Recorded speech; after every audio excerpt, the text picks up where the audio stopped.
Hello, bachcho. Let's read the question. Question says that corpuscular theory of light predicts speed of light to be. First option is independent of medium. Second is greater in water than in vacuum. Third is greater in vacuum than in water. Fourth is dependent on intensity of light. So बच्चों सबसे पहले आपको समझना होगा की concept क्या use हो रहा है इसमें. की कंसेप्ट इज वेव ऑप्टिक्स. की कंसेप्ट इज वेव ऑप्टिक्स.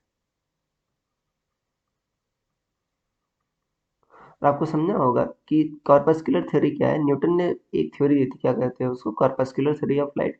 उन्होंने कहा था कि जो लाइट है वो स्मॉल पार्टिकल्स का बना हुआ है, जिसको क्या कहते हैं, कॉर्पस्क्यूल कहते हैं.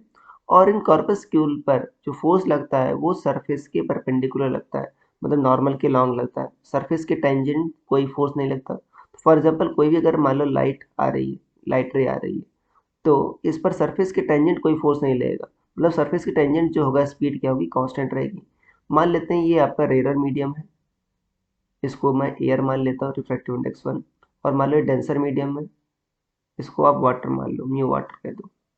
तो यहाँ पर मान लो एंगल ऑफ इंसिडेंस आई हो गया. तो आपको पता है जब रेयर से डेंसर जाती है तो नॉर्मल की ओर मुड़ती है. ये जो अट्रैक्शन फोर्स लगता है किधर लगता है आपका, नॉर्मल की ओर लगता है. तो ये आई हो गया, तो ये कितना हो गया आपका, आर हो गया मान लो. और आपका आई क्या है, बड़ा है आर से इस केस में. तो मान लो यहाँ पर स्पीड ऑफ लाइट क्या है, सी है, और इस मीडियम में स्पीड ऑफ लाइट क्या है, वी. तो जो सरफेस के लॉन्ग कंपोनेंट होगा वेलोसिटी का, वो क्या होगा, सेम होगा. तो सी साइन आई किसके बराबर होगा आपका, वी साइन आर. तो वी क्या होगा आपका, C sine I by sine R. अब देखो साइन आई बड़ा है आर से, इसका मतलब क्या होगा, साइन आई भी बड़ा होगा आपका साइन आर से. मतलब क्या होगा, sine I by sine r का रेशियो क्या होगा आपका, एक से बड़ा होगा.